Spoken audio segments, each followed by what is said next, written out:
This is what I learned from 20 years of being in the Navy SEALs. Discipline, drive, how to make decisions under pressure, leadership, strategy, and tactics that you can apply to business and you can apply to your life as well. So let's go.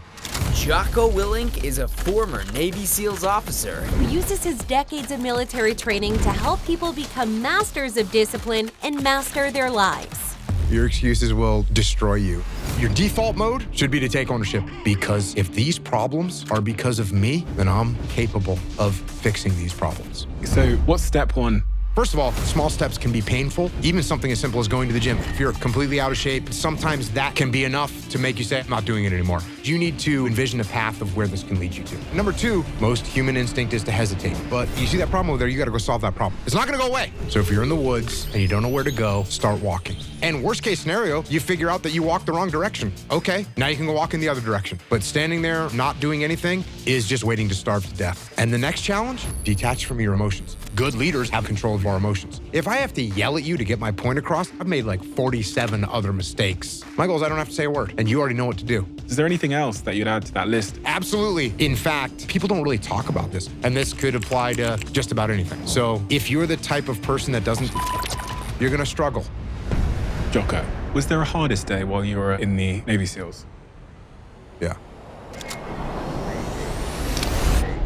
That was the lowest point of my life. Congratulations, Diary of a SEAL gang. We've made some progress. 63% of you that listen to this podcast regularly don't subscribe, which is down from 69%. Our goal is 50%. So if you've ever liked any of the videos we've posted, if you like this channel, can you do me a quick favor and hit the subscribe button? It helps this channel more than you know, and the bigger the channel gets, as you've seen, the bigger the guests get. Thank you and enjoy this episode. Jocko, surprisingly, I couldn't find an awful lot in your childhood that would indicate to me how you became the man that you are today. And I say that because there's a bit of a stereotype that someone like you who becomes a Navy SEAL must have some kind of traumatic early event that shaped them to become some ultra resilient human being. When you look back on your childhood, what are the sort of dominoes that fell in that early chapter of your life that made you the man you are today? I wish I could positively identify the thing, the moment. The closest I've come is that I was a little kid. I wanted to be some kind of soldier. I wanted to be some kind of commando. And so I collected little soldiers, little plastic soldiers.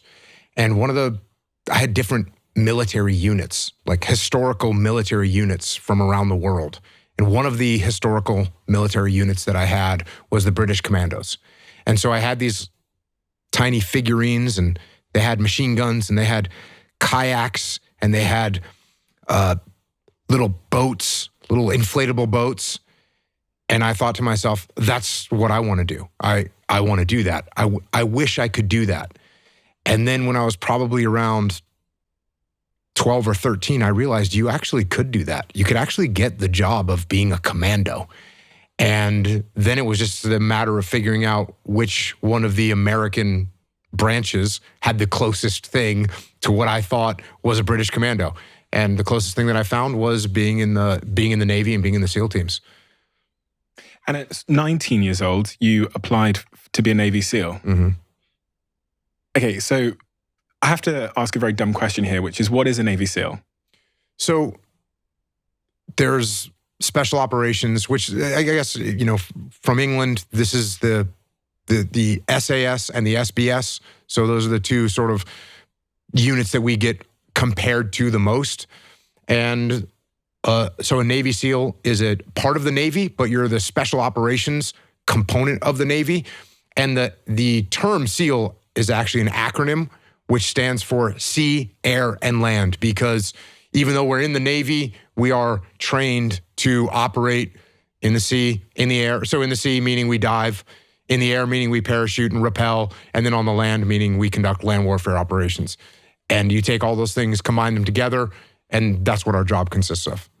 I was under the assumption that to become a Navy SEAL or to be in the SAS, you had to have 10, 20 years of military service. You had to have like an established military service, and then you get some like pop up on your computer and it says like come to this building over here.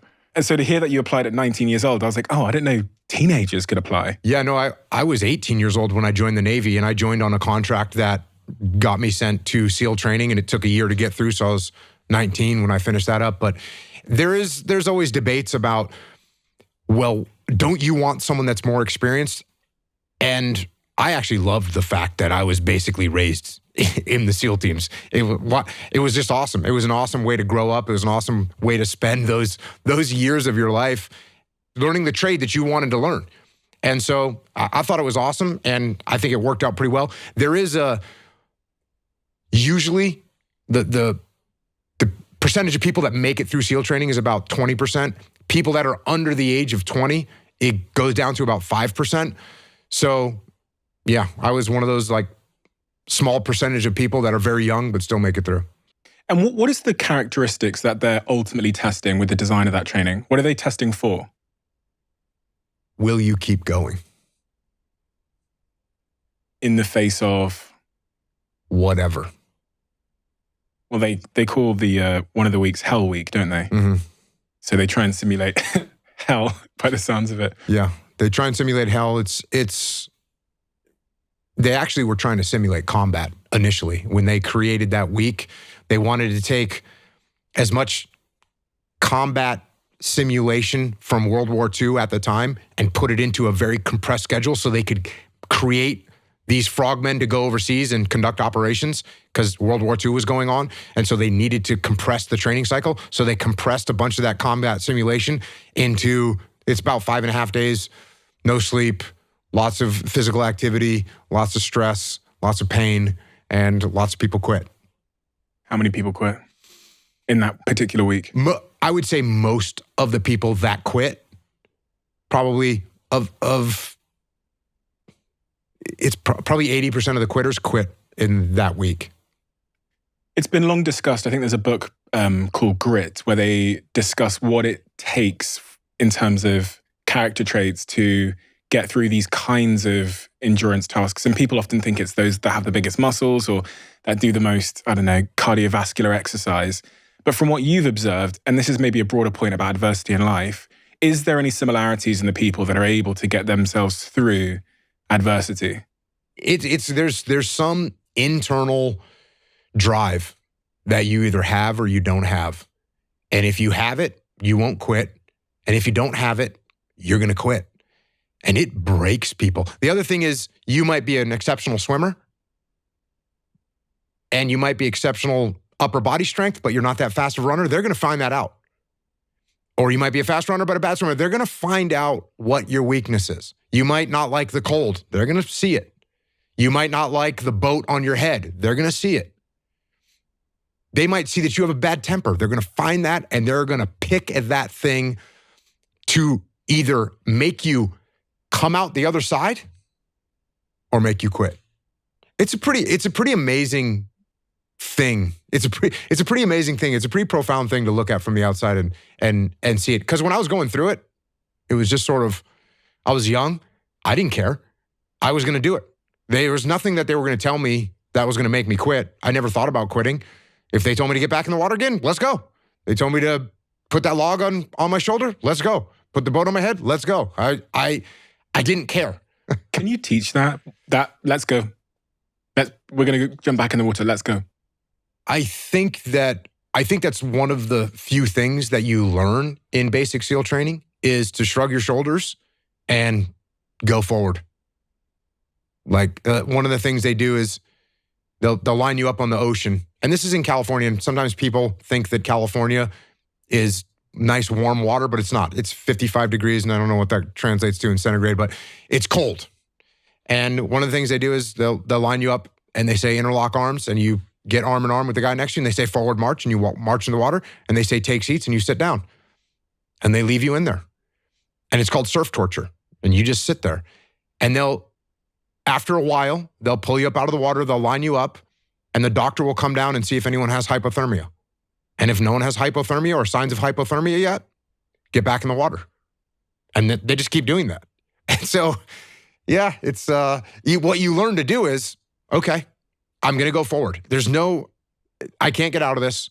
I'm going to go forward. I'm not going to quit. So I'm going to go forward, bring it on. And I think if there's anything that you learn, it's to keep pushing through things that suck. And I would love to say like, keep pushing through adversity, but this isn't adversity. This is just things that suck. It's one level below adversity. Adversity is when you're having a challenge. This is just something that's going to suck and you're going to have to push through it. Because I'm asking myself if this is something I could teach, or I could be taught. Because I look at someone like you who's, done all the things that you've done through your life and I go, did you have some kind of innate advantage or can we all become Jocko? If I had to guess, I would say no. I would say you can't teach it. I would say that you can grow it. If you've got the seed of some sort of fire, you could probably grow and you can get better at it. But it's the same thing. You go back to like prison. If you ever met anyone that was a prisoner of war or people that went through like the Bataan Death March, there's some people that had a will that they were not going to die. I'm not going to die. I'm going to keep going. And the people that died, they did not have the will to live. And think about how bad things have to be before you say, you know what, I'm just going to lay here and die. That can get to that point. I had a guy on my podcast he was shot down in Vietnam and he was shot down in South Vietnam, captured. And so he had to do a 7-month trek through the jungle with his captors. And at one point, he's in a 2-foot tall bamboo cage in the jungle. And he's trying to fall asleep, but he can't sleep because the rats are gnawing at the wounds on his legs and he's shackled. And he was with guys that did not have the intrinsic will to carry on. And if you didn't have that will to carry on, you die. You talked about the role that having a why plays. And I was thinking about, if I just lost my girlfriend or someone, I'd gone through some severe rejection or someone in my life had died and my parting promise to them was I was going to do this. The role that having some kind of reason to carry on plays in how we handle adversity or things that suck. Have you seen any patterns in that? Is it important? Because there's books behind me that literally say start with your why and those kinds of things. Yeah. And, that's anything from, oh, my girlfriend dumped me and I'm going to prove her wrong, to something that much more significant, which is my girlfriend died and I told her I was going to do this and I'm going to do it for her. Both those things, depending on the human being, can be a strong enough why to get through. And I have friends that I have one friend that was in Vietnam. He was in Vietnam. And when he showed up to SEAL training, he didn't know what it was. He thought he was volunteering to be like a diver, a diver that would do construction under boats. And he thought that what it was. And so he showed up and they're like, this is SEAL training. He's like, what's a SEAL? And they kind of explained it to him. And then he went and made it through. All that torture, all that mayhem. And why? Because that was what they were telling him to do. And he was, okay, that's what we're doing. Let's go. So again, I would love to be able to, give you this profound anchor that people need to have. But it's like, oh, do you want to do this or not? Which is what I think a lot of it boils down to. Do you actually want to do this or not? Do you actually want to do this or not? Because if you actually want to do it, what's going to stop you? Nothing. And if you don't really want to do it, what's going to stop you? Just about anything that comes up. Just about any obstacle that gets in your way becomes an excuse. It becomes a reason. It becomes a rationale for not proceeding down that path. And this is interesting too. When you talk to people that went to SEAL training that didn't make it, most of the time it's some reason. There's a medical reason. There's a family problem. There's very few people that look at you and say, oh, I quit because it sucked. Which is what happens to the vast majority of people. The vast majority of people that don't make it through SEAL training, and by this I mean 80, 90% of the people that don't make it through SEAL training, they didn't make it through because they quit. Then there's a small percentage that had a medical problem, and then there's a small percentage that got performance dropped, meaning they couldn't perform the runs, the swims, the technical aspects of the job, and they failed, and they get dropped. But the vast majority of people, they quit, but they don't usually say that. And even in their mind, they probably don't believe it. They probably believe, well, it was my leg, and once my leg was hurting, I knew I was going to have a hard time on the runs, and since I wasn't going to be able to make the runs, that's why I quit. But it wasn't really quitting, it was because of my leg. So it's like I said, it's a very strange and really kind of a mystical thing. Excuses. You're talking there about people making excuses. Yeah. What have you come to learn about the nature of excuses, and if they are our friends, our enemies, if they're ever useful? Your excuses will destroy you and take everything that you ever wanted from you if you let them. Doesn't sound like a friend. No, it's definitely not a friend. It's definitely not a friend. It can seem like a friend, just like your friend that keeps feeding you drinks at the bar can seem like a friend. But are they really helping you in any way, shape, or form? No, they're not. They're not. So when your excuses make you feel a little bit better about the fact that you didn't execute on what you needed to execute on, then they can make you feel better. But they're not helping you. They're not helping you at all. Is that what you when you think about extreme ownership, which is the title of this book here in front of me, are excuses the opposite? Excuses and blame, is that the opposite of extreme ownership? That is the opposite of extreme ownership.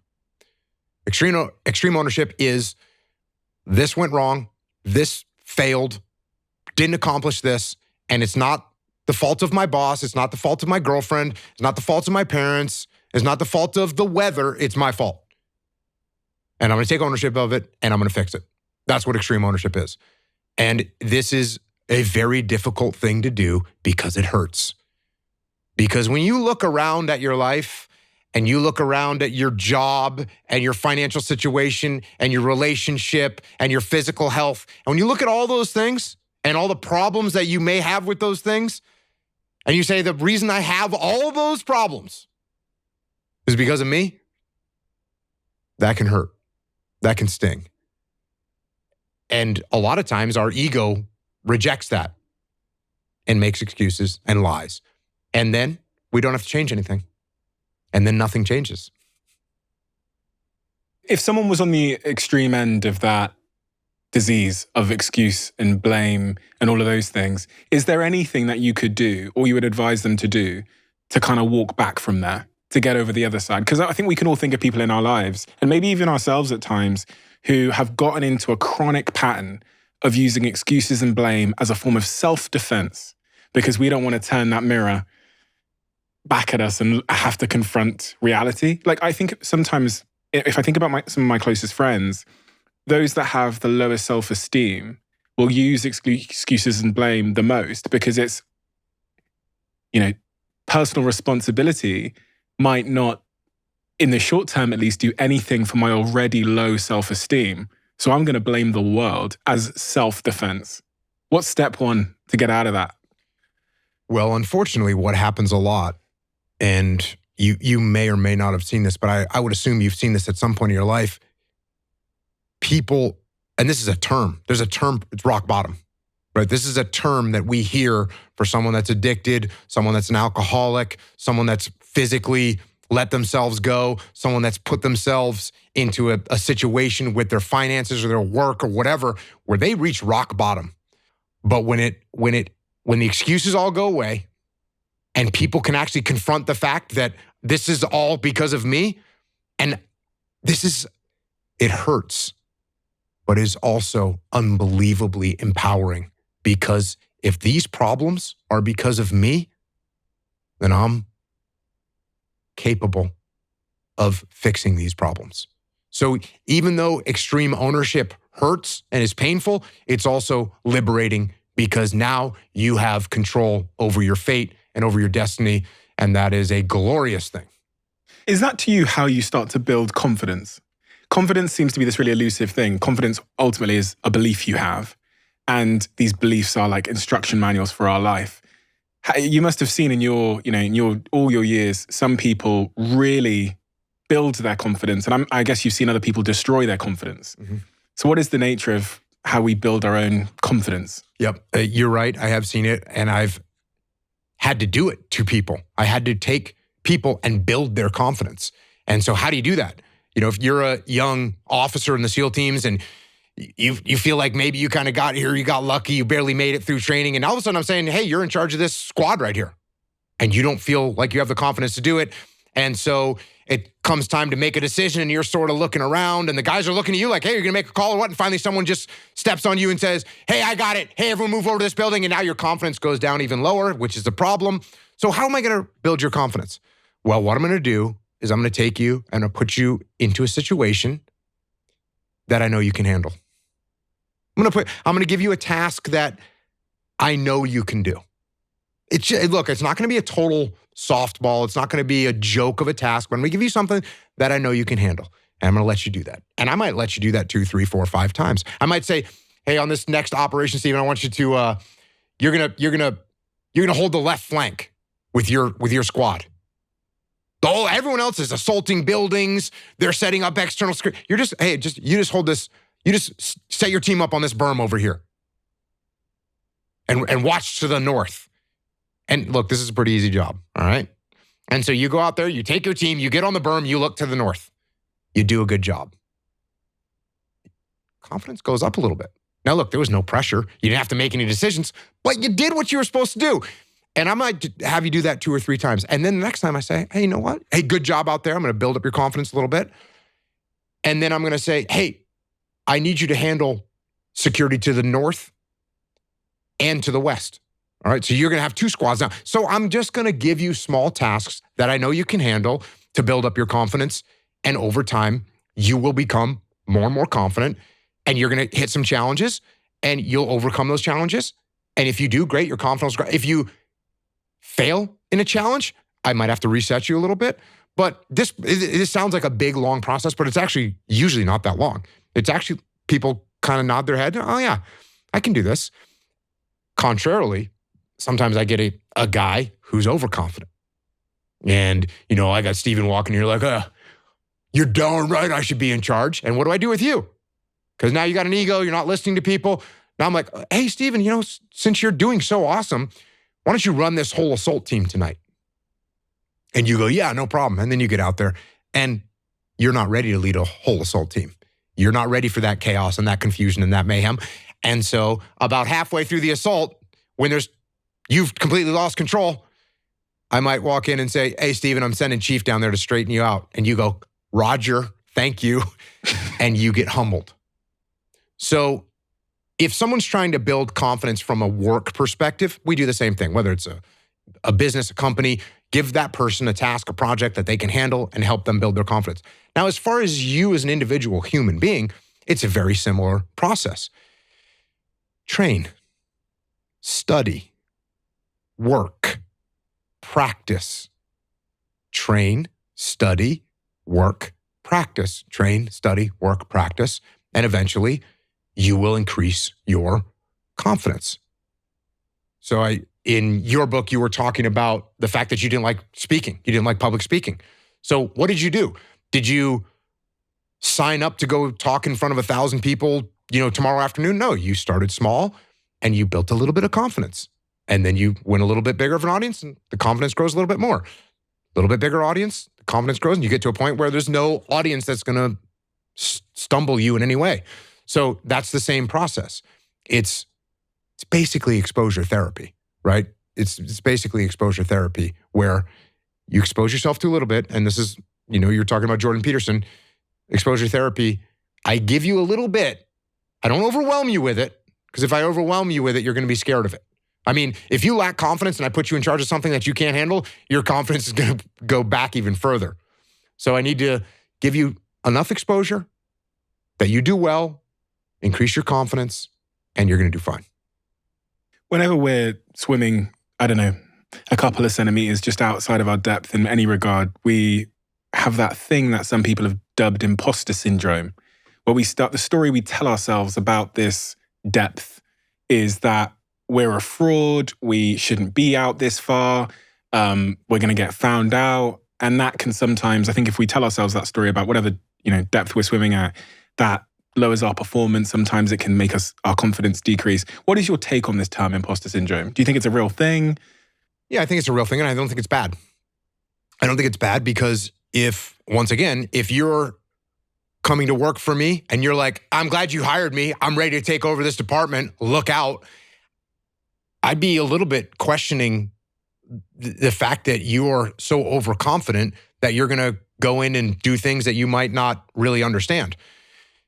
Now, if you had a little imposter syndrome and you said, hey, Jocko, I really appreciate you hiring me. I haven't really done this type of work before. Can I ask you a couple questions? I'd be thinking to myself, okay, he's humble. He's wanting to do a good job. He doesn't think he knows everything. I'd feel more comfortable with someone like that.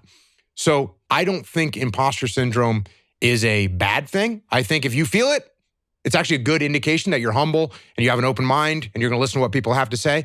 So that's number one. And number two, if you feel like you have imposter syndrome, if you're going to a meeting and you're going to get assigned a project or you're going to be discussing a project that you're really, wait, should I even be here? Should I be put in charge of this project?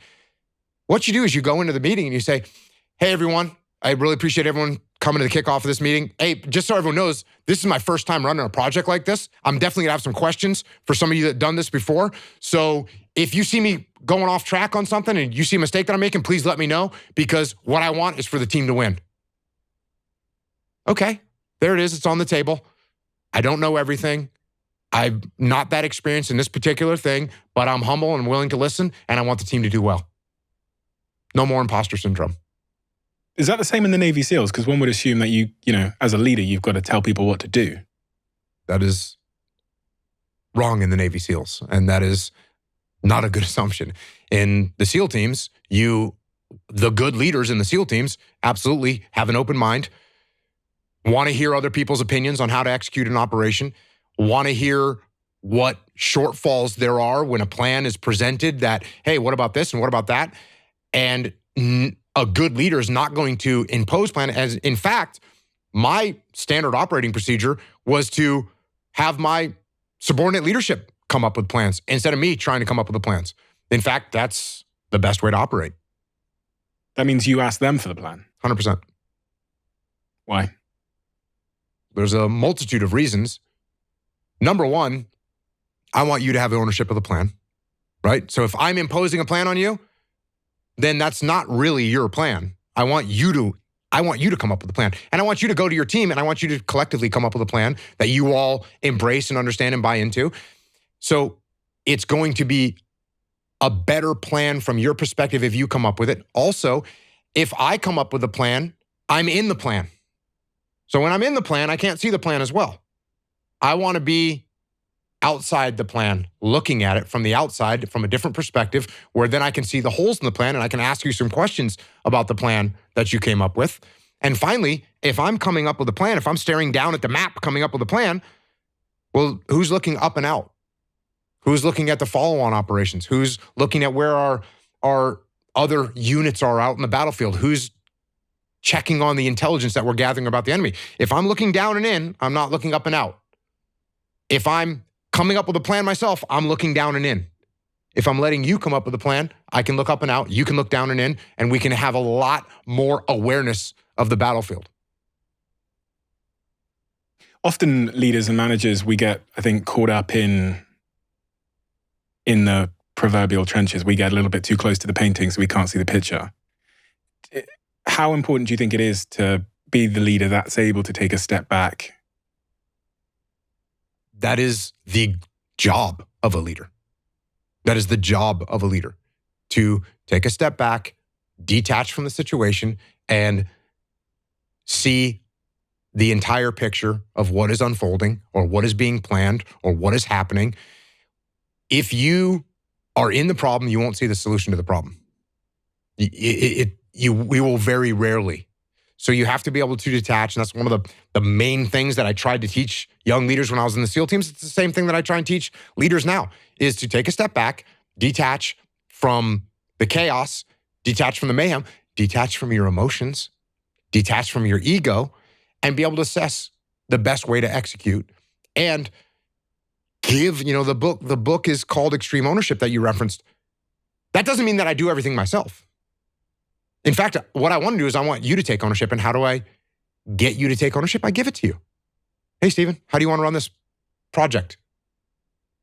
And listen, what if you come up with a terrible plan? Oh, no, let's say you come up with let's say I come up with in my mind, I've got something that's going to be a 95% solution. And I say, well, I'm going to delegate. So Steven, how do you want to do this? And you come up with like an 80% solution. Now, what should I do? I'll tell you. I'll still run with your plan. I'll be like, okay, Steven, sounds good. If you come to me with a 70% plan, I might say, hey, Steven, what about this? And you go, oh, yeah, I'm going to make adjustment there. And all of a sudden we got it to a 78% plan and we're still good. If you come to me with a 20% plan, now I can ask you 3 or 4 questions before you say, hey, Jocko, I'll be back in a couple hours. I'm going to go reformulate this thing. And by the way, all that's training you, right? All those questions are training you. You coming up with a plan is training for you. Because if I'm got people that work for me and they can't come up with a plan by themselves, I'm a complete failure as a leader. So I'm going to train you so that you can come up with plans and I can look up and out. Takes a lot of patience, doesn't it?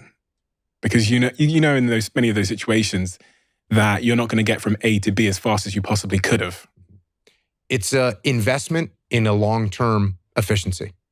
Because even though I might have to invest a little bit more time right now, and I spent 10 minutes explaining to you why this tactic would be better than that tactic, even though it's going to cost me 10 minutes right now, or maybe a half an hour, we look up in 6 months and you're actually coming up with better plans than me.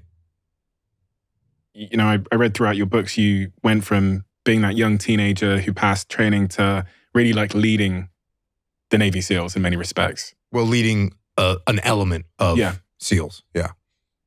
That's, when you look back on that accomplishment, have you figured out what it is about you in particular that allowed you, enabled you to do that? Is there a muscle you grew? I'm a hard worker. I was never great at anything. Like as a kid, I wasn't the fastest. I wasn't the strongest. I wasn't the smartest. But I did know that I could work hard. I had to work hard. And I listened to people. I didn't think I knew everything. Even sometimes I'll joke about, when you're young and arrogant, even when I was young and arrogant, like we all are when we're 23 years old or 22 years old and you're young, you think you know everything. Even then, I always had that little you don't know everything. And I think that humility played a big role in me being able to be successful because I was never afraid to say, hey, I'm not 100% sure what to do right now. What do you guys think?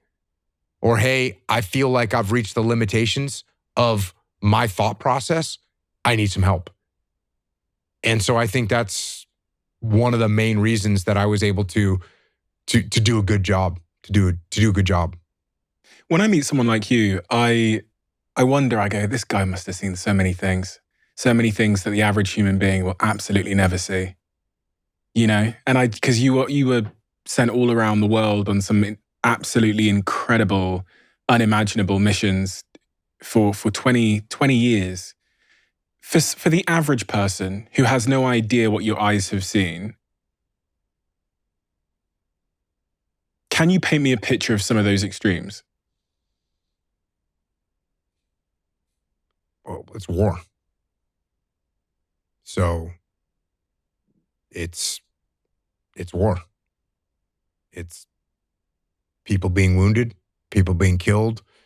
In Iraq with the insurgents that we were fighting, it's them torturing people, mutilating their bodies, raping, beheading people.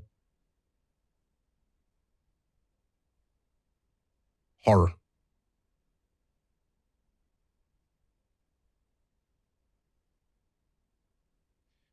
But it's interesting when I talk to other people, when I meet people, I always think to myself, what you're saying that you think when you see me, I always think that when I see other people, because other people, we don't know what they've been through.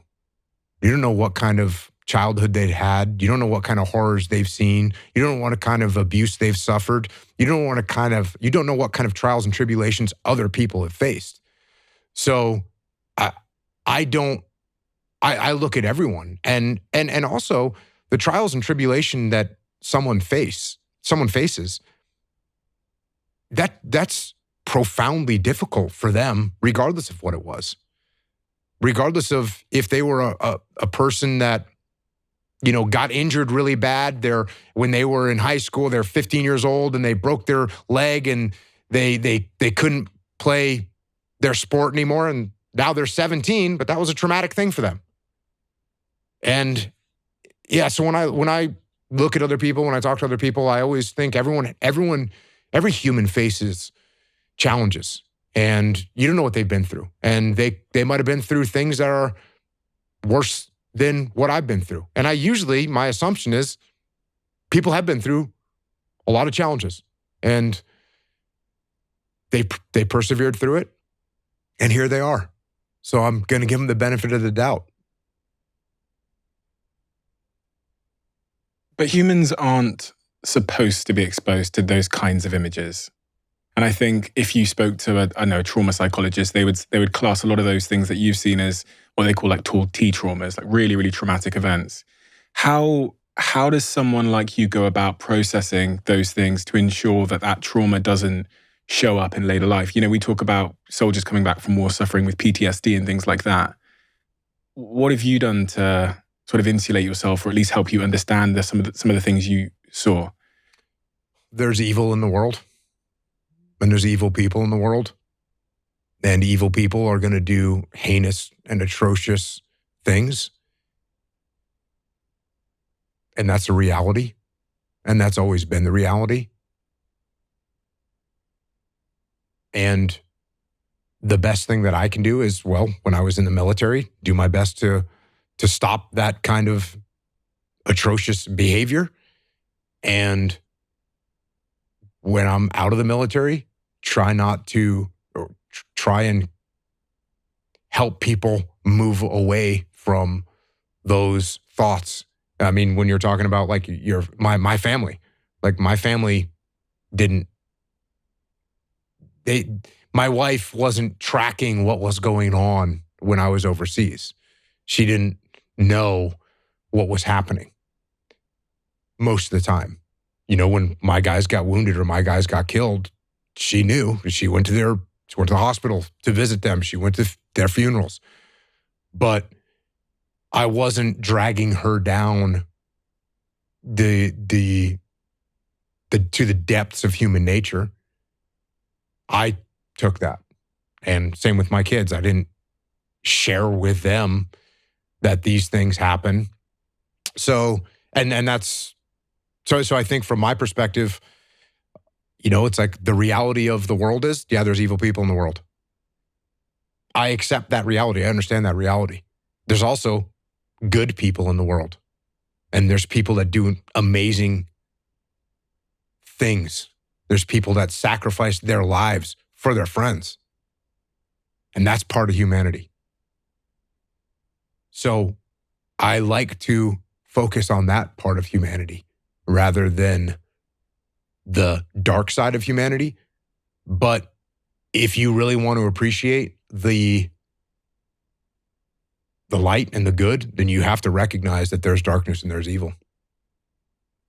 Was there a hardest day while you were in the Navy SEALs? Is there a day you look back on and say that was the most sort of emotionally testing day? Yeah, losing guys in combat.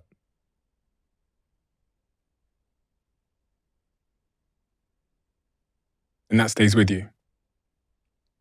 Oh, yeah. Always. I just can't imagine. I just can't.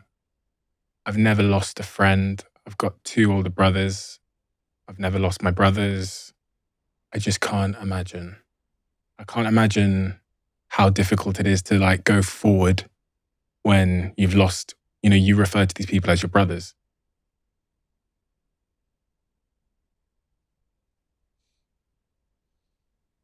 And I'm not unique. And the guys we were over in the Battle of Ramadi, when we were over there, the Army and the Marine Corps, they were losing guys every day. This is not unique. I'm not unique. There's guys that were in charge of units that lost 10, 12, 15 guys. And it's not unique for human beings either. Because even though you haven't lost any friends, you haven't lost any of your brothers, you will. This is part of life. And so this is part of life. People have, everyone's died. And in combat, people have died. And people carried on. And I know that my friends that died, they would not want me to sit around and mourn and break down and drink and pop pills. They wouldn't want me to do that at all. They'd want me to live. That's what they would want. They would want me to live. They would want me to go out and make things happen and drive on and enjoy and surf and play guitar and do jujitsu. That's what they'd want me to do. 100%. 100%. In fact, they would be disgusted if what I did with the gift that they gave me was piss it away. They'd be disgusted. And I won't do that. Not a chance. I'm going to live like they would want me to. In those moments, that's certainly what logic tells you. But those moments, it's hard to be logical in those moments, right? Yeah. I ended up with some pattern recognition on this whole scenario. Unfortunately, because when you lose friends over and over and over again, you start to see what happens from an emotional perspective, from a spiritual perspective, from a physical perspective.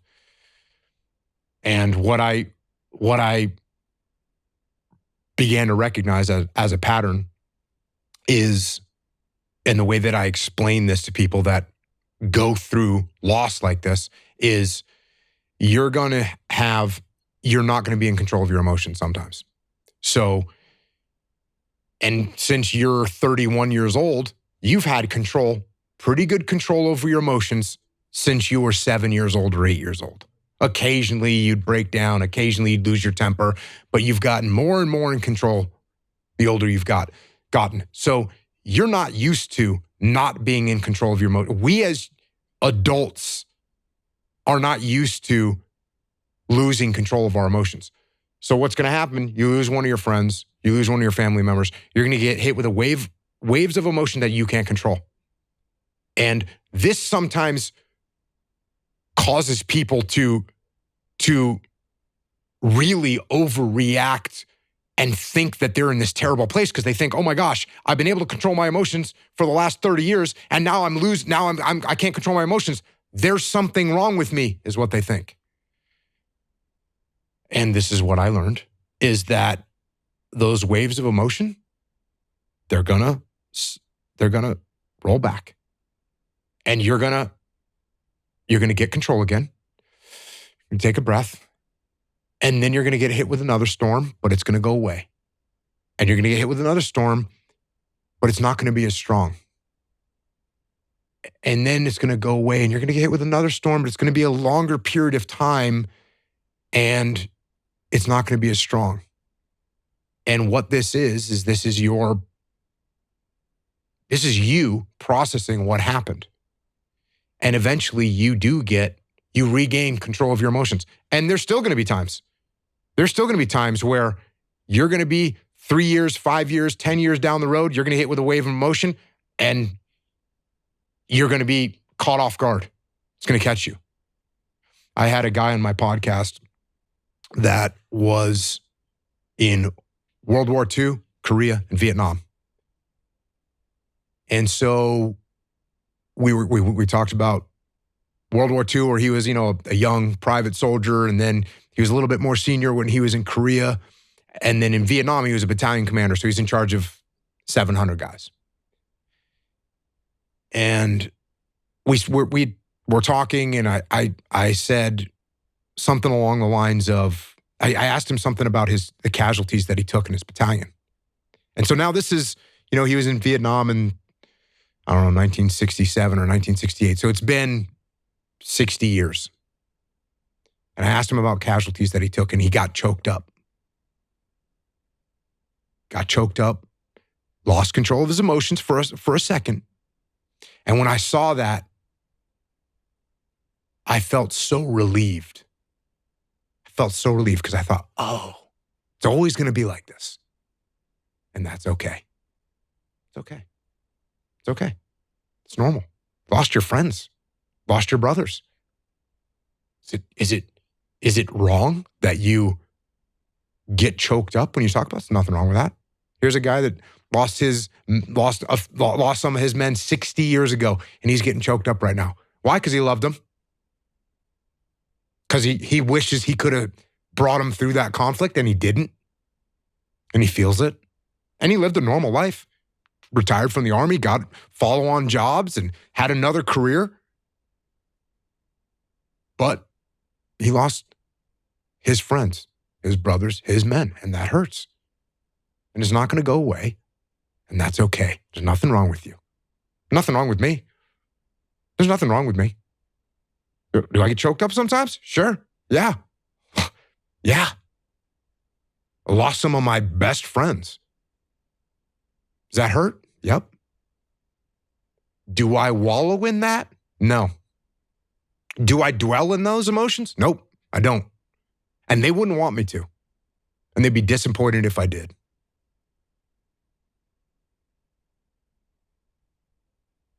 I think it's really important because as men, we get conflicting messages about emotion and how to express it and what that looks like, and if there's weakness to certain emotions, or if, but the psychology seems to be pretty clear that the suppression of these emotions, the trying to hide them, the total compartmentalizing of them doesn't actually make them go away. They just appear somewhere else in a bottle or in some kind of recreational drug or somewhere else. So, and nor does suppressing them isn't going to help, and nor is letting them run your life.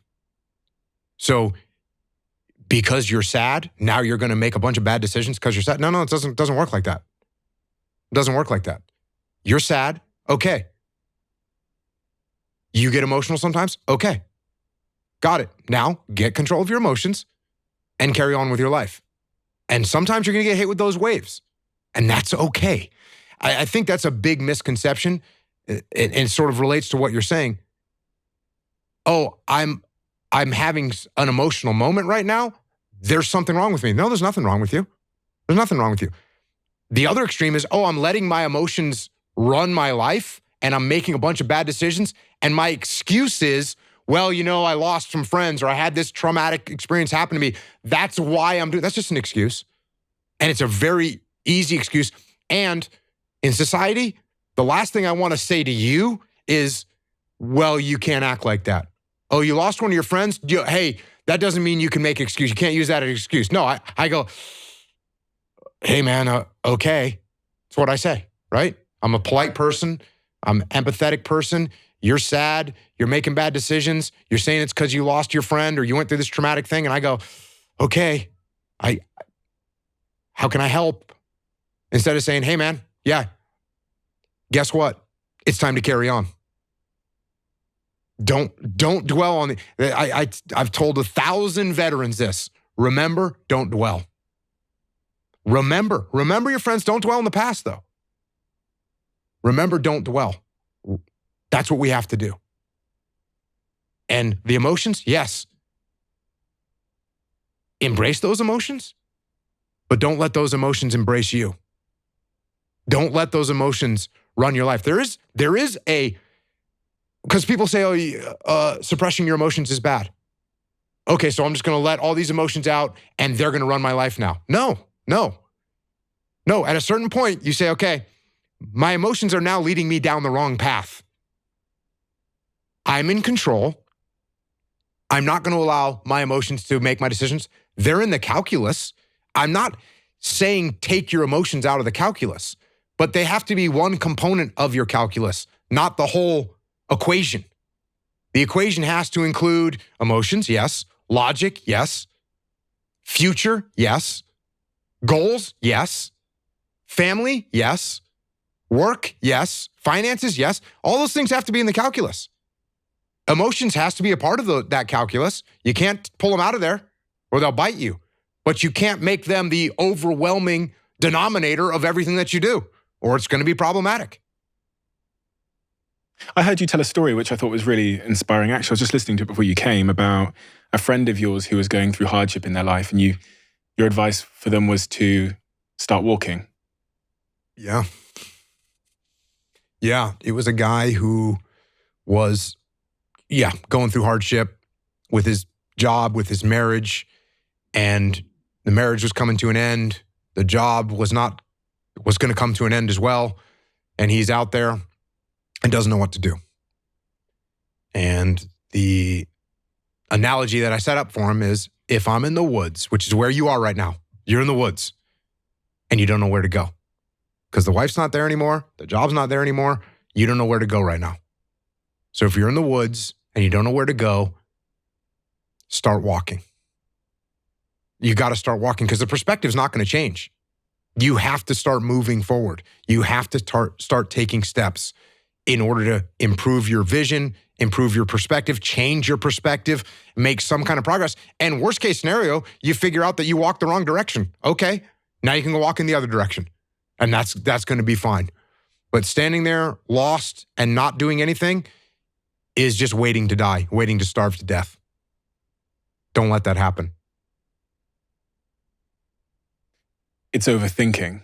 It's that anxiety. It's that ruminating that I think I've done it multiple times in my life when the solution is I can't get to certainty on the problem. So I try and think my way out of the problem, which only seems to cause more harm than good. Yeah, there's definitely a level of risk conditioning that you get inside the military because you're just not going to be certain about anything. And you have to be able to say, yep, I'm going to make this decision right now, and here's what we're going to do. I'm going to make the smallest decision possible. I'm going to take the smallest step possible, but I'm going to take a step because I'm never going to know everything. And if I take the time to try and know everything, everything will have changed by the time I know it. So I'm going to absolutely take that step and take that action. I mean, that's a metaphor for life as well, because there's a lot of people trying to get to 100% certainty, whether to leave the job or the marriage or start the business. And they're struggling maybe at 60, 70, maybe 80, 90% certainty. Yep. But for some reason, we seem to need, certainty. That's why I use what I call the iterative decision-making process. I'm only to take small steps. So am I trying to leave I don't like my job. I'm miserable there. Okay. Does that mean I walk in tomorrow morning and say, hey, boss, I hate it here, I quit? No, it doesn't mean that. It means I say, okay, I'm going to start putting my resume together. I'm going to start checking out LinkedIn. I'm going to start seeing what qualifications I might need that could improve my ability to get a new job.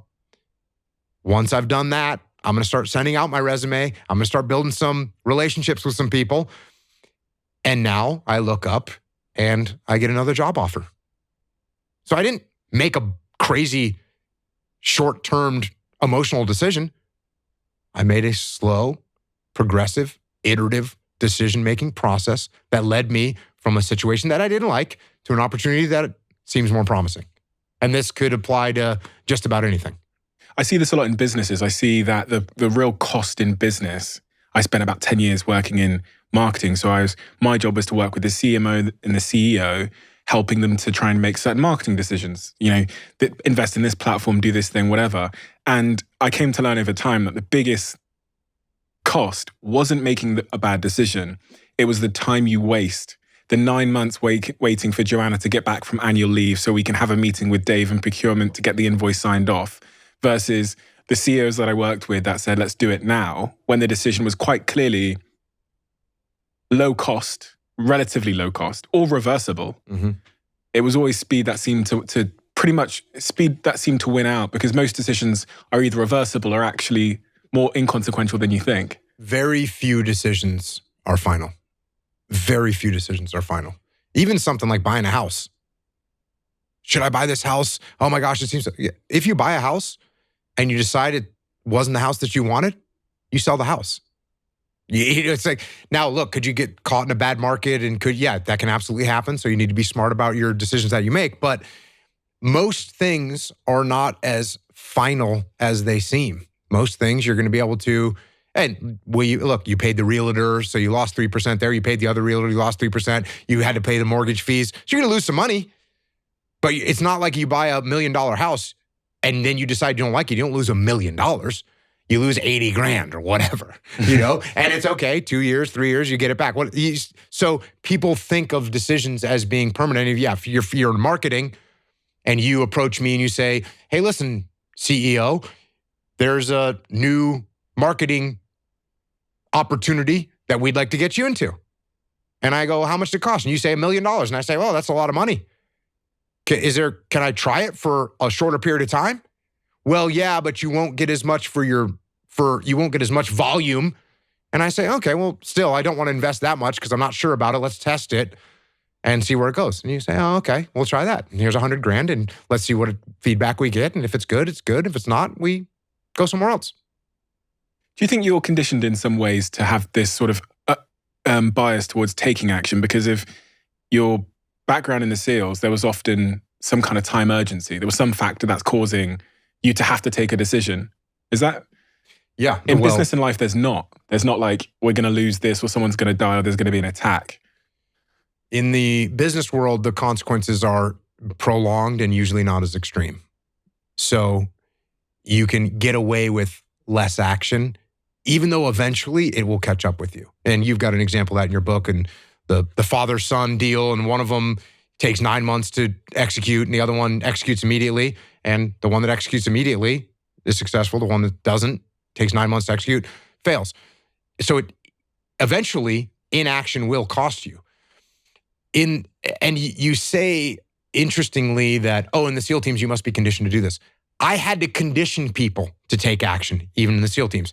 Even a young SEAL leader who you would think would be, by nature, aggressive and an action taker, you put them in a pressure situation where there's not a ton of information and they need to make a decision, they don't want to act either. So one of the things that I would teach was that their default mode was to be aggressive. Their default mode was to take action. I would teach that. Same thing we just discussed. I wouldn't say, hey, look, that means you have to take action, but your default setting should be, I'm going to do something. Because I'd have a young SEAL officer and there'd be some training mission and there'd be a problem in a building and there'd be a bunch of paintball flying around in there. And he wouldn't want to go solve that problem. He'd back away from that problem. And I would have to go push him in the back and say, you see that problem over there? You got to go solve that problem. It's not going to go away. You got to be aggressive. That's got to be your default mode, is to take action and make things happen. Because most human instinct is to wait. Most human instinct is to hesitate. Most human instinct is to let things go longer and stick with the status quo. And that seems to be on the front, the lowest risk in the situation is to not do anything. It usually appears to be the lowest risk.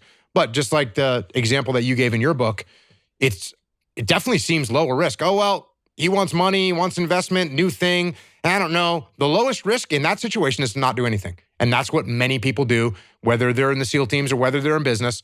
So to train people to, I need to take risk, some level of risk, take action, because in the long run, I say 7 out of 10. 7 out of 10 times, action is better than inaction. 70% of the time, action. There's definitely times where you got to hesitate. There's definitely times where you got to hold back. And that's the other book you got there is called The Dichotomy of Leadership, because there's times, yes, absolutely, action, aggression. There's also times the other end of the spectrum was now's not the time to make a move. So it's definitely a dichotomy, but to me, 70% of the time, you better take that action. That's got to be your default mode. I asked you what your hardest day in the SEALs were, and you said about losing friends. What was your proudest day? Is there a proudest day where you go, do you know what? I I really showed up in a way that to a standard that I held myself to. And because I did, we accomplished something great together against the odds. There's a multitude of times where I was in Iraq. I was in a detached moment in time, moving down a street, sitting in a vehicle, maneuvering, and I was watching my guys. I could see my guys, and I could see what they were doing. And I could see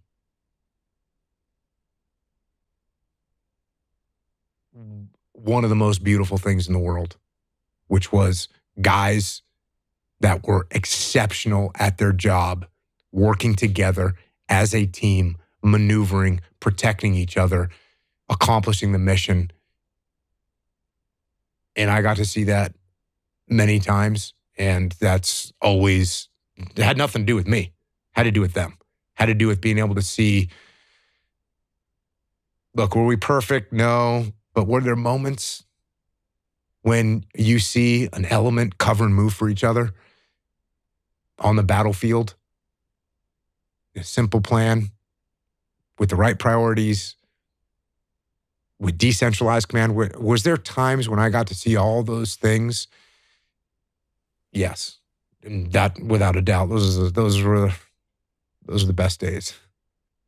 Says something about, and I think I've kind of seen this throughout your work, is you have a real focus on service, serving others as a path to, I guess, fulfilling yourself. And we often think, I think many people think in life that the path to self-fulfillment is to serve yourself. But it seems that you've kind of figured out that the path is by serving others. Yeah, I think there's an underlying core component and belief and innate DNA in the SEAL teams. And that is you take care of your friends. And that's not, in fact, if you're the type of person that doesn't take care of your friends, you're not going to be a good SEAL. You're not going to be a good SEAL. If you put yourself before the team, look, you can be a great shot, you can be strong, you can be fast, all those things, but no one's going to really want you in a platoon if you put yourself above them. And people don't really talk about that. No one ever told me that, but you feel it. And if you're not self-aware, you might slip into where you're looking out for yourself, and it's a problem. And this happens in life too. It happens in business where I see a guy that he's taking care of himself. And it's a smart guy, and he usually thinks he's pretty smart, and he usually thinks he's a little bit smarter than everybody else, and usually thinks that no one else is going to notice that he's taking care of himself. And everybody sees it. Yeah. And they dig themselves a grave. They dig themselves a grave. And I'm not saying they don't get away with it a little bit. Usually they get a couple promotions, they get to a spot, but ultimately people don't want to work with that person. And so they burn their relationships and they don't do as well as they should. And which is the kind of nice thing is if you take care of other people, they'll take care of you. If you screw over other people, you're going to get screwed over. So yeah, I think there's definitely that underlying theme in the SEAL teams. I've seen it now in business, and it is going to, if you look out for yourself all the time, it's going to catch up with you. I think everyone can relate in this. If anyone's ever worked in a business and they have colleagues, I think everyone will be able to think about the colleague who is always seeking credit, is always, being selfish in the way that they're showing up. And then they can also think about the colleague who's the complete opposite of that. And it's funny, it was making me think as you were speaking that leadership is, in fact, in many respects, it's given, it's not taken. I.e. the person that's showing up for other people, but also delivering on their own work is often kind of elected the leader of the group. This is, we talk a lot in business. I think it was Steve Jobs that said, the very, very best leaders in my organization were those that were so good at their job and they were never thinking about being a leader, but that's the reason they ultimately became it. Yeah. when people ask me, and I got a book I wrote called Leadership, Strategy, and Tactics. It's like how to get promoted. How do you get promoted? Don't worry about getting promoted. Focus on the team. Focus on the mission. Focus on doing a good job. Focus on supporting your teammates. If you do those things, you're going to get promoted. And it takes, you'll have this, the dark part of your personality will say, yeah, but they're not going to notice. They need to see me now. And you'll raise your hand and say, I want credit for that. And the minute you do that, the minute you raise your hand and say, give me credit, your credit goes down.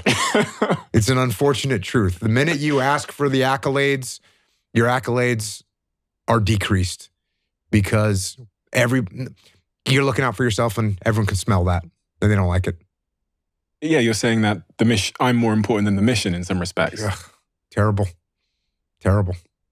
Did you have people like that in the services when you were out there? People that were clearly selfish in the SEALs? Absolutely. Yep. How did you deal with that? Well, if they were my boss, then I would make them look good.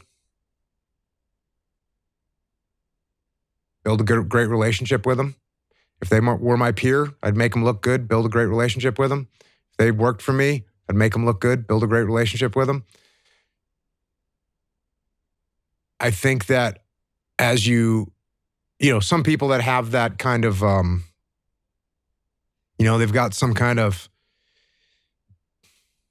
is it a defect? I think it's probably a little bit of a defect, but they just feel like they need that recognition. They feel like they need to take care of themselves.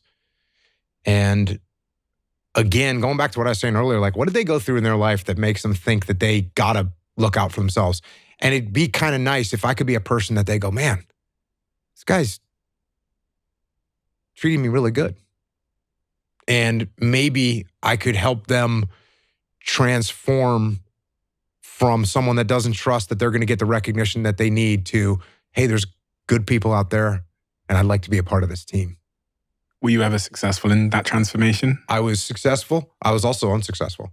Some people they have that defect and it's strong and they're going to look out for themselves. And there's very little you can do about it. And you try. But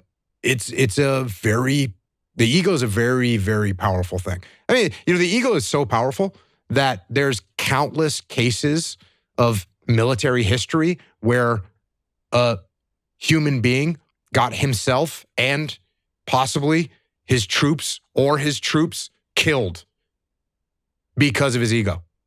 So if you can die because of your ego, you can absolutely make some pretty dramatic mistakes in the business world because of your ego. And it happens all the time. Leaving the military, I have this quote where you said, so I'd say if there's anything that I struggle with now, it's just that does anything else matter? And the answer is no. The answer is no. Nothing else matters. Nothing else is close. So I have to deal with that. You said that on the Tim Ferriss podcast, talking about your time in the services, but also more specifically the Battle of Romadio, as being the highlight of your life. How does one go through sort of 20 years of high intensity combat and all that adrenaline and all of the, it's harder to think of many greater senses of like purpose and fulfillment and mission, and then real life. Yeah. So number one, as I mentioned earlier, remember but don't dwell. And have you seen the movie Napoleon Dynamite? No, that's a bummer. There's a character in the movie Napoleon Dynamite. His name is Uncle Rico. And Uncle Rico played football in high school. And now Uncle Rico lives in a van and sells cooking ware. So he kind of peaked in high school. And he lives in the past. He's always talking about state championships and if he would have had that extra point and if coach would have put him in, he's living in the past. And so while that quote right there, no doubt that you just read from me is accurate. I mean, there will not be, I don't think, anything in my life that will have as much intensity, as much mission focus, as much meaning, as much opportunity, as much loss. Like that is, combat is like life, but amplified and intensified. So every emotion that you have, like you have an emotion when you formulate a new plan and when you sell a business or buy a business, you have emotions. That's like combat, but it's amplified, it's intensified, and it's a lot more. So that quote that you read is true. Nothing will compare to that. It won't. But I don't want to be like Uncle Rico, living in the past, talking about how this is what it used to be like. And if only, there's my big game. I don't want to do that. I want to, as I said earlier, I want to remember, but I don't want to dwell in the past. Has it ever crossed your mind to go back? In any capacity? Oh, yeah. Of course. Yeah. Every time a war breaks out somewhere, you want to get your knife out, sharpen it up, and let's rock and roll. Of course. Because of that quote right there. Like this is it. Like that's it. I'm lucky that I got to do what I got to do. Like that's a blessing. It's what I wanted to do since I was a little kid. I got to do it. And so if you ask me if I got the chance to do it again, would I? Yeah, I would. 100%. You could though, right? You could go be involved in some capacity in the SEALs. Yeah. There's things that I could do to, like be a gunslinger again and all that. But it's also not the same. So, because I retired from the Navy and so I'm not in the military anymore. I still work with the military. I still train the military. But to go and be a gunslinger again, now you're doing something different. Now you are a mercenary. Now it's a different situation. And that component that you talked about of like mission, brotherhood, is not going to be the same for me. And quite frankly, I think that part of me wants to not sour that memory and all those memories. I don't want to sour that memory. I have a beautiful, beautiful memory, and I don't want to tarnish it with me chasing around the past. When fighters, they retire from fighting, and then they want to go back, they do it again, and it's just not the same. Anderson Silva was like that for me. He was Superman, and then he went back a couple of times, and I didn't want to watch him getting beat up. It was like, yeah, I feel like that. I don't think I could rematch my Anderson Silva, the Spider championship run. I don't think I could rematch that. Discipline is freedom. It's the title of your book here. Discipline equals freedom. Now that seems like it's untrue, because when people think of discipline, they think of rigidity and it taking away their freedom, having to be disciplined. Why does discipline equal freedom? Because the more discipline you have in your life, the more freedom you will end up with. So if you lack the discipline to exercise and eat healthy, you will end up being a slave to disease. If you lack the discipline to work hard, save your money, you will end up a slave to finances. If you lack the discipline to manage your time correctly, you will end up with no free time. If you have self-discipline, if you have the discipline to save your money and work hard and invest your money properly, if you have the discipline to manage your time correctly and not waste a bunch of time, if you have the discipline to exercise and eat healthy, you will end up with freedom. And I know it's a counterintuitive, it's contrarian, but I've seen this over and over and over again. If you want freedom in your life, you have to have discipline. there's going to be some kid listening to this now. I always think about the personas that are listening, and they are, eating Doritos off their belly. Spit them out.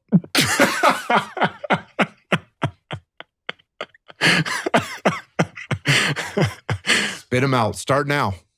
Because if you're a kid right now and you're eating Doritos off your belly, I know they taste good and there's some immediate gratification, and I get that. But I'm going to tell you, it starts right now. Throw that bag of Doritos away. Get rid of it. Go do some push-ups.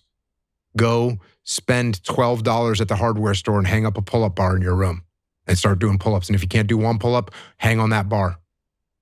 And you're going to start to get a little bit stronger. You're going to start to get a little bit healthier. You're going to start to get more focused. You're going to start to become more resilient. And you're going to start to be able to do a pull-up. And you're going to start to eat healthy all the time. And you're going to start to understand the world better. And you're going to start to progress in every aspect of your life.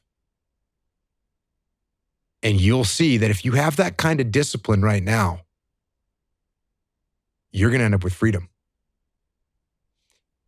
And if you don't have that kind of discipline, and you keep eating those Doritos, and you don't work hard, and you don't exercise, and you don't apply yourself, you're going to end up shackled. You're going to end up shackled by a boss that you don't like, doing a job that you don't like to do, with sicknesses and diseases that you don't want, relying on people that you can't even count on, alone. And you don't have to. But if you have discipline, you will attain freedom.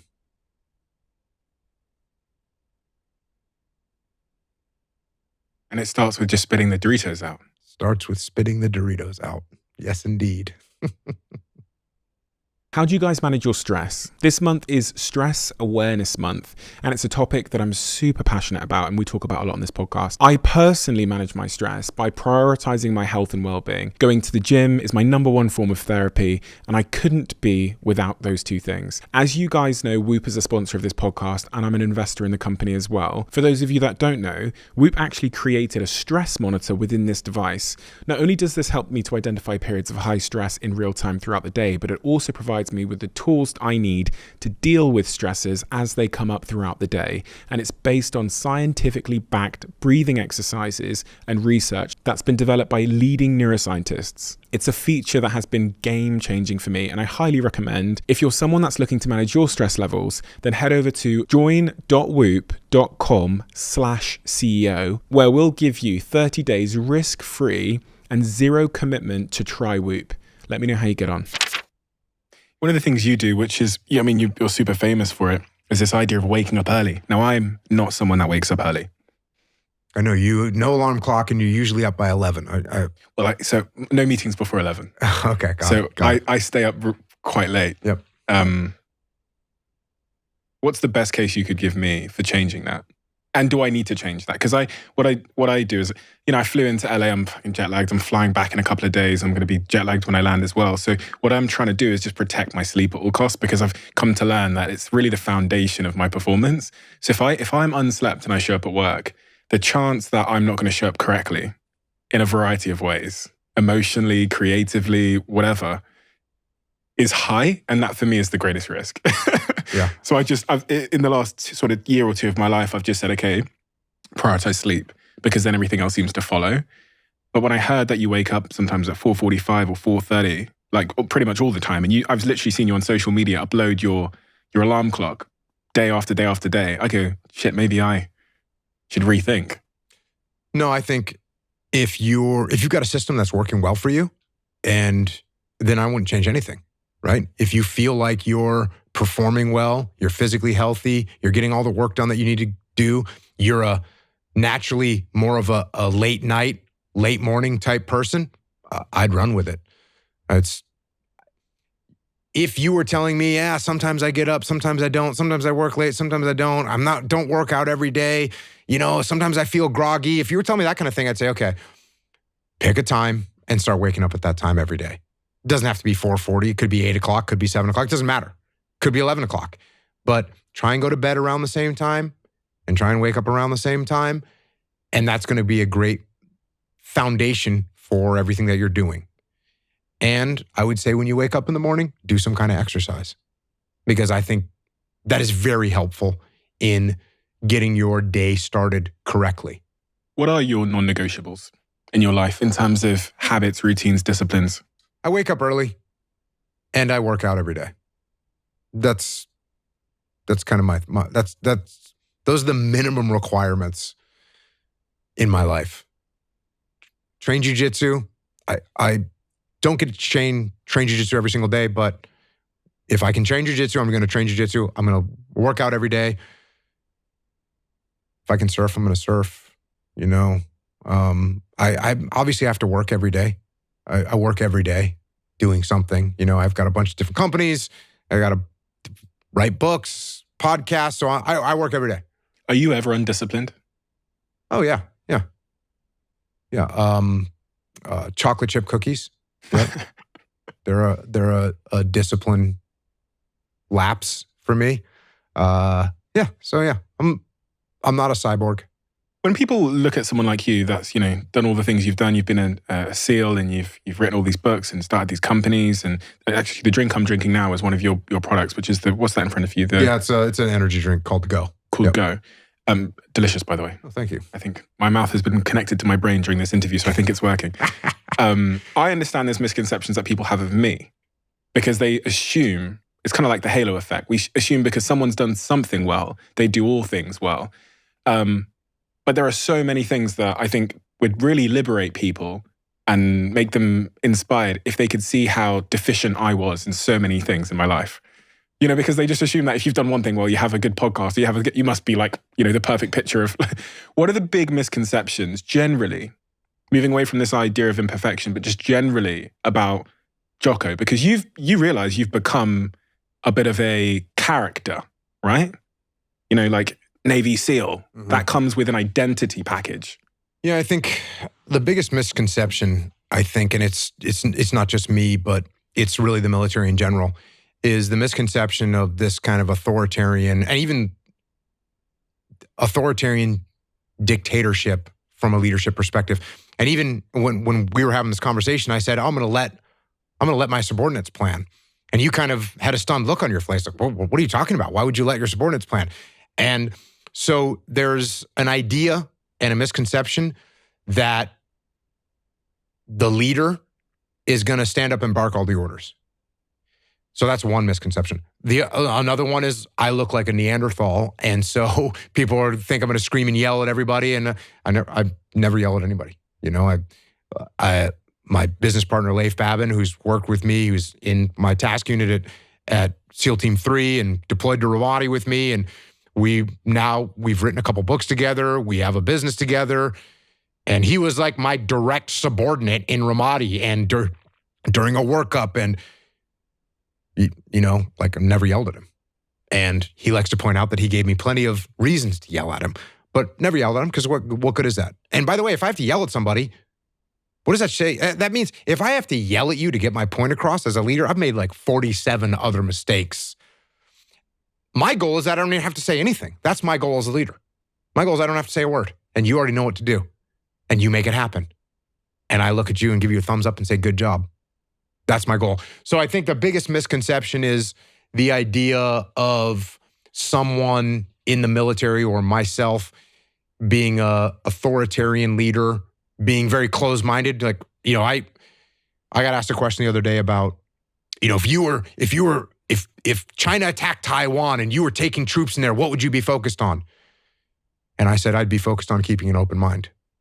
Because if you have a closed mind about what the mission is, about how it's going to happen, about what your troops are going to do, about what the enemy's going to do, if you have a closed mind about those things, you're going to get caught off guard. You have to have an open mind. You have to be accepting of the information that you're receiving. You have to be accepting of the other ideas that other people have. And if you have a closed mind, you're going to fall apart. Kind of counterintuitive in some ways, because the reason people often think they've been made the leader because they have loads of the correct ideas. So I think as people often climb in life, they go, well, I've been right so much that they've put me here as CEO.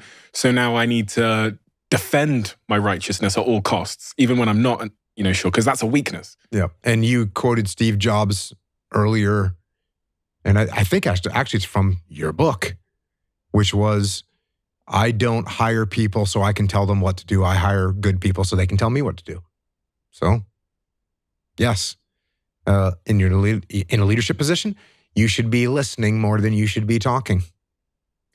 You were talking a second ago about shouting and aggression. Mm. It made me, as you're saying it, I was thinking, there is a stereotype that a man is aggressive and he shouts and all those things. There's a bit of a stereotype there. What I was actually thinking is, it's never been so unclear what a man is than in 2024, in the context of how a man's meant to show up. Are they meant to be masculine or feminine or somewhere in between or whatever? And for many men, you are a man's man.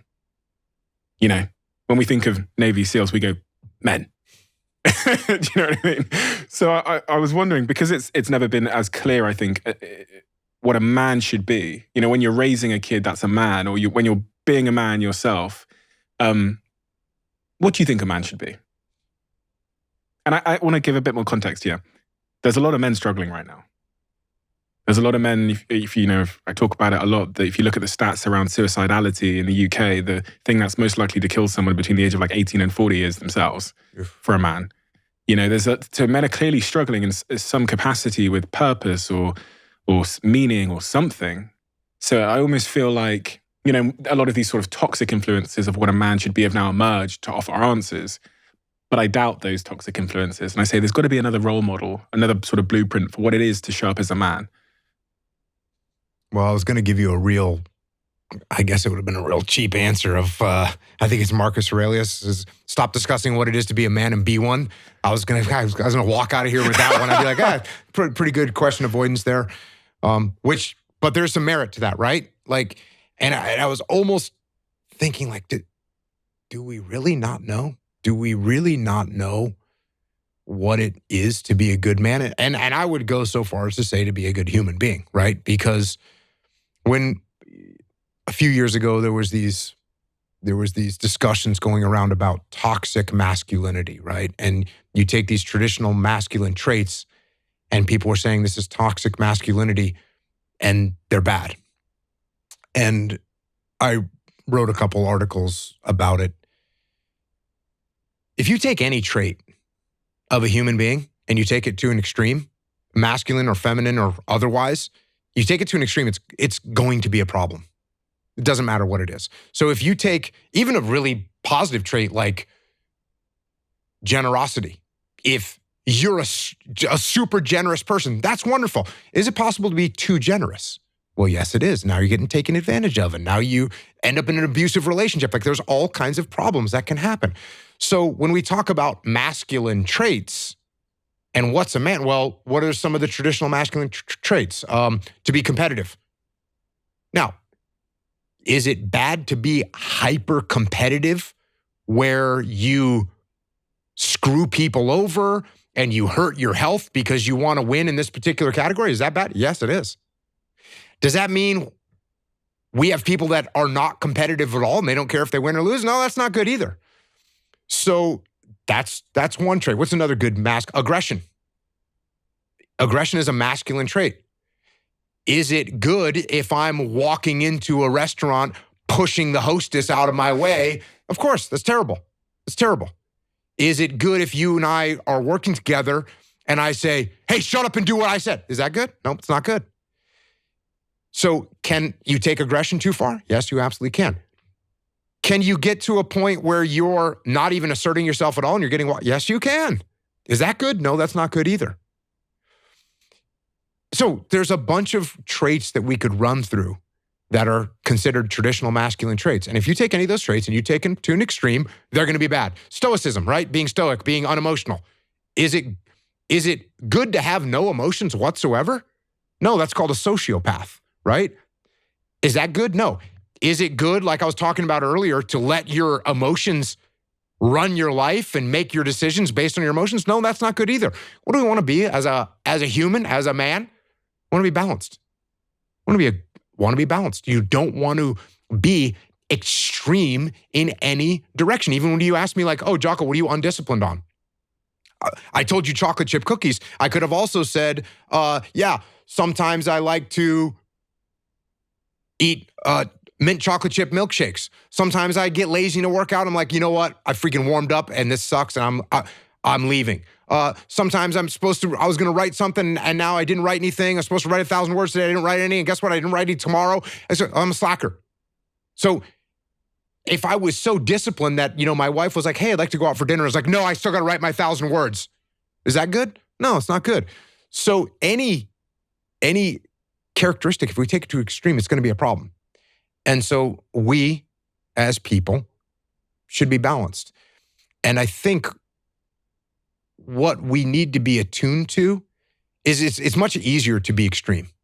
It's much easier to be extreme. It's much easier to say, oh, no emotions, cool, and turn them off. That's easier than, or total emotion mayhem, that's easier. It's harder to find balance. It's harder to find balance in business. It's harder to find balance in life. It's hard to find balance. And what we have to do is we have to be attuned to the feedback that we're getting. We have to be attuned to the feedback that we're getting. So if we're talking to our wife and she says, you're not going to be home for dinner again tonight for the 9th night in a row that you're going to stay late at work. Okay. You need to be paying attention enough to say, oh yeah, guess what? I'm a little too focused on work right now. And then the other end of that spectrum is my boss says, hey, Jocko, wait, you're leaving early again? Well, it's wrestling season. My daughter's got a wrestling match, so I'm going to leave. Okay, I need to be attuned enough to say, yeah, if I focus 100% on my job, I'm going to lose my family. If I focus 100% on my family, I'm going to lose my job. We as humans are supposed to be balanced. And by the way, there's going to be some things that we don't control. Somebody asked me the other day, what did I learn about myself from the highs and lows of my life? The highest point of my life and the lowest point of my life. What did I learn about myself?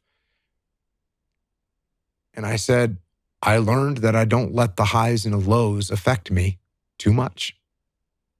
Because we're going to have wins, we're going to have losses. We're going to have successes, we're going to have failures. We're going to have good nights, we're going to have bad nights. We're going to have good relationships, we're going to have bad relationships. We're going to have good ideas and bad ideas. We're going to make money, we're going to lose money. All these things are going to happen. And if you oscillate emotionally up and down drastically, it's going to be problematic. So finding a good, stable, centered way to be and look at the world and take everything that you see with a little bit of a grain of salt and don't get swayed too drastically in one direction or the other, you're going to be okay. And if I was to try and sum up some of this idea about being a man or being a good human, it's like those books. I wrote a book called Extreme Ownership. That, number one, take responsibility for what you're doing. Take ownership of your world. Take ownership of your life. There's number one. Number two, the second book, Dichotomy of Leadership. Be balanced. Be balanced. Don't be extreme. Extreme.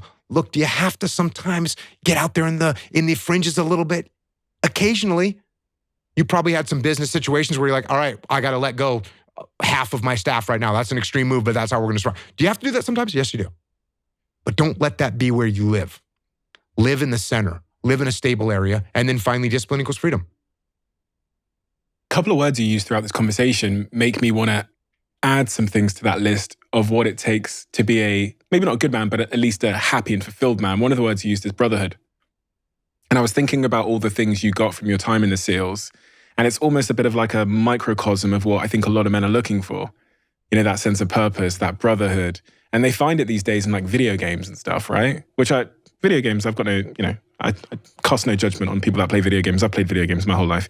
But it seems like there's a reason we're getting like increasingly addicted to these video games, because they're giving us something that we're searching for in real life and not getting. You use the words brotherhood, purpose. These are things that the SEALs clearly have in huge amounts. Is there anything else that you'd add to that list of what it takes to feel fulfilled? Yeah, jiu-jitsu.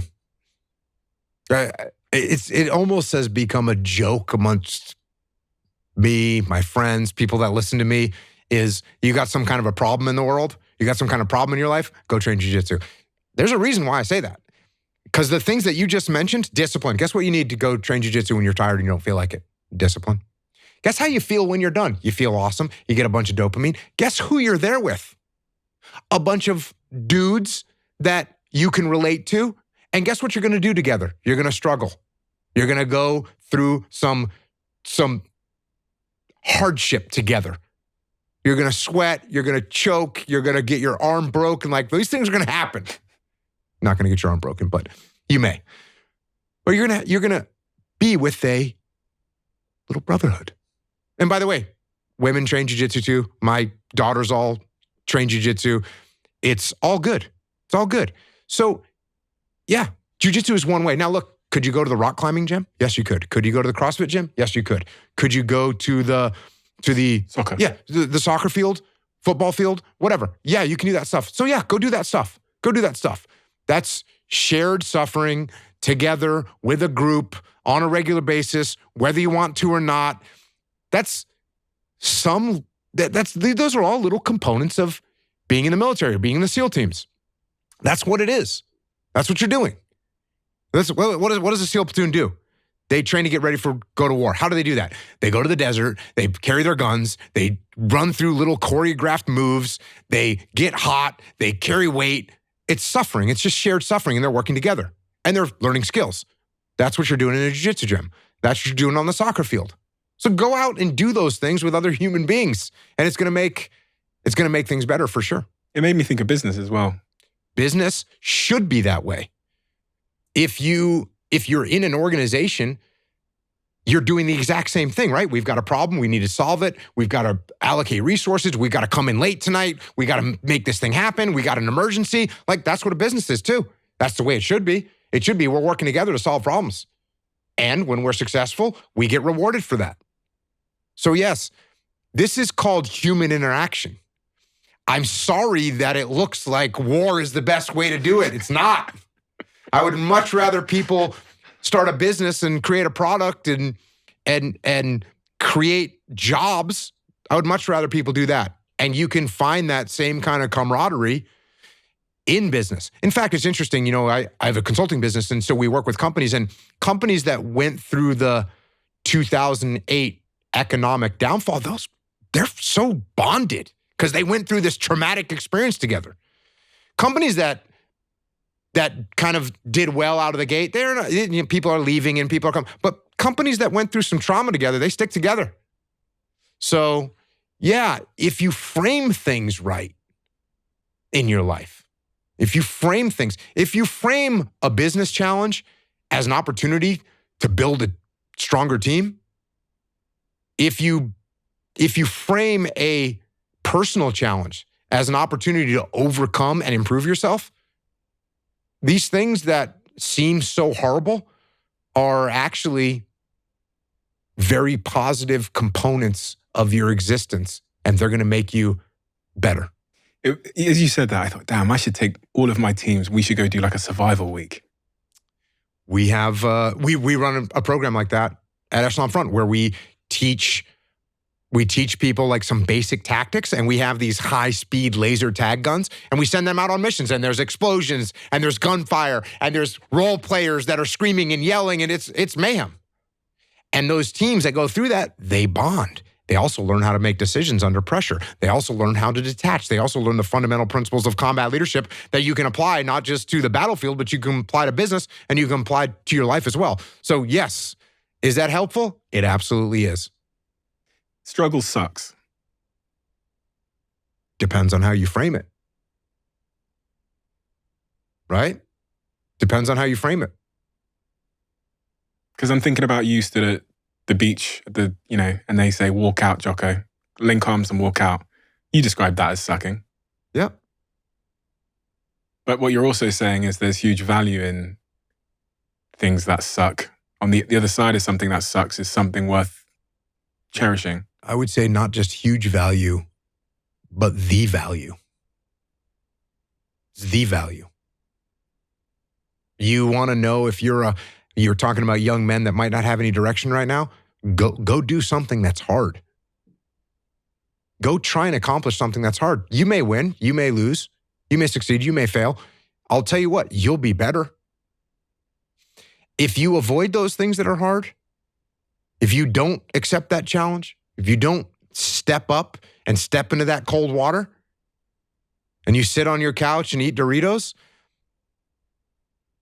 I can tell you this is not a good move. This is not a good move. Don't do that. Don't do that. Just get up, move towards that challenge, whatever that challenge is. Move towards that challenge and go attack it. And you may be successful and you may not be successful, but you will be better. And the next challenge, you're going to be more prepared for. And the next challenge after that, you're going to be even more prepared for. And you're going to fail, and you're going to fail, and you're going to fail, and you're going to fail, and then you're going to win.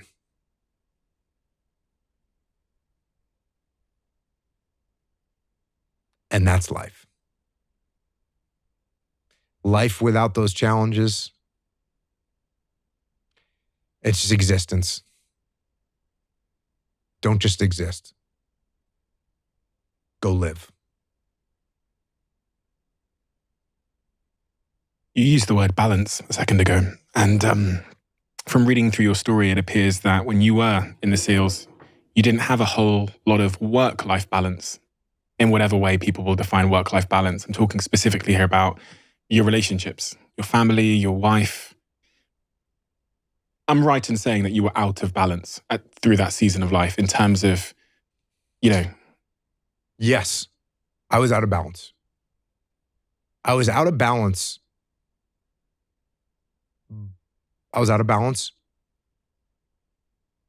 But the ship was still moving in the right direction. So what does that mean? That means that my wife picked up the slack. That's what she did. So I was out of balance. She recognized it. She recognized that I had a job and that job was important. She recognized that I was going to war. I was taking guys to war. My decisions could mean the lives of these guys, the deaths of these guys. My wife understood that. My wife understood that what I needed to focus on at that time was making sure that my guys and me were prepared for war. That has to be the focus. That has to be the focus. To not focus on that means I might not be coming home. Means some of those guys might not be coming home. She understood that. She knew that. She stepped up. I was out of balance. She was in balance. She pulled the family unit into balance.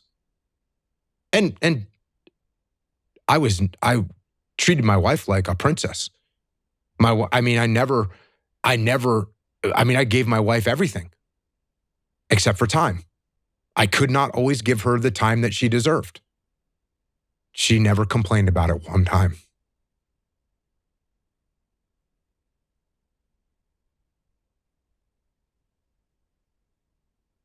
That's legit.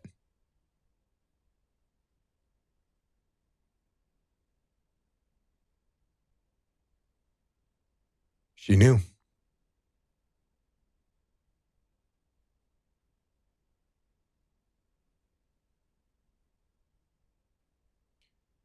She knew that. She understood it. It's a team. First law of combat leadership is cover and move. We work together as a team. While I was doing my job, while I was serving the country, she covered for me where I couldn't deliver on the home front. With 3 kids and then 4 kids, she covered the finances, the water heater that's broken, the car tire that needs changing. She did all that stuff. I can see the emotion in your face when you say that. Where does that come from? What is that emotion? That's appreciation.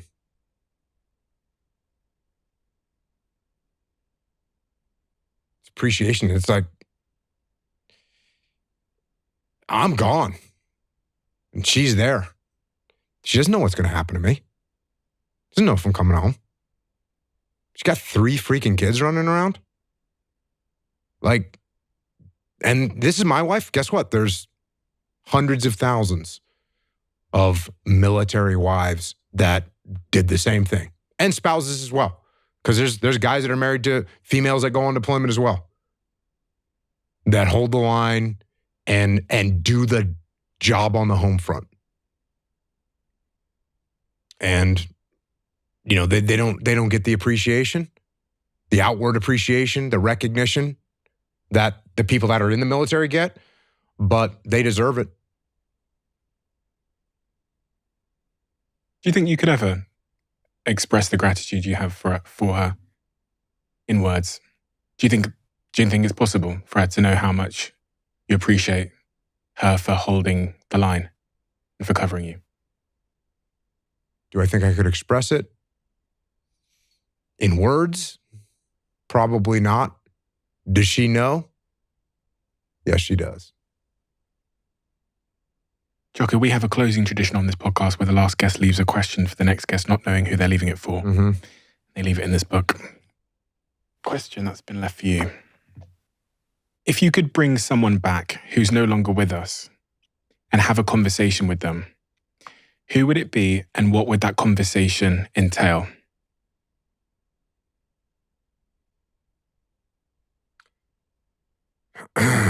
Well, I'd bring back Mark Lee, Mikey Mansour, and Ryan Job.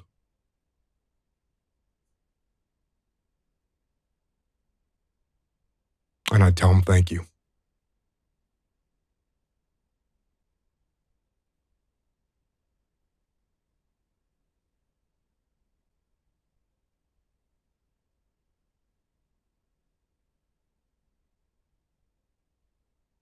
Thank you.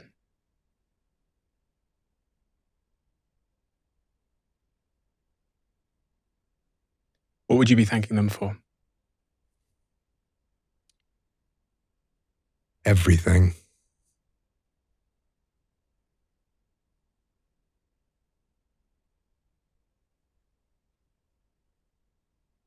Jocko, thank you. Thank you for, the list is quite extensive, but thank you for putting your life on the line to make the world a better place. That's, I think, a level of gratitude and appreciation that we can't really express in words to people like you that put your lives on the line and sometimes don't come back from war and put your families through things that the average person, frankly, wouldn't be willing to do for the sake of an important cause. Thank you for that.